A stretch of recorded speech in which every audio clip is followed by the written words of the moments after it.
Çdo biznesi i njihet zbritja prej 20% e tatimit në fitim në fushën e kulturës të rinisë. Ftojmë bizneset dhe korporatat me na u bashku për me ndihmu 3 kategori që kanë mas shumë të nevojë në Kosovë, e për të cilat ne si shoqëri nuk jemi shumë të vetëdijshëm. Këto 3 kategori përfshin fëmijët pa kujdes prindëror, fëmijët dhe individët me aftësi të kufizuara, si dhe fëmijët dhe individët që luftojnë me varësinë në substanca narkotike dhe alkool.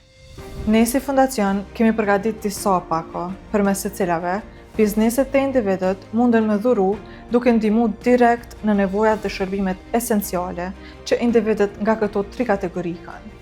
Një tjetër mundësi se qysh bizneset munden me kontribu është edhe sponsorizimi përmes ligjit për sponsorizim në fushën e kulturës, rinisë dhe sportit. Çdo biznesi i njihet zbritja prej 20% e tatimit në fitim në fushën e kulturës të rinisë. Krahas këtyre mundësive, ju mundeni me ofru edhe shërbime pa pagesë për individët nga këto 3 kategori, duke ndihmu në mirëqenien e tyre. Secili meriton të jetë i barabartë dhe të ndihet pjesë e shoqërisë. Prandaj të gjithë ne, qoftë biznese apo individ, duhet të bëhemi bashkë dhe të japim mbrapa në komunitetin tonë. Ju ftojmë të na bashkoheni në këtë kauzë dhe të bëheni pjesë e këtij rrugtimi, që për qëllim kryesor ka ndryshimet pozitive të shoqërisë sonë. Bëhu pjesë e rrethit të besimit.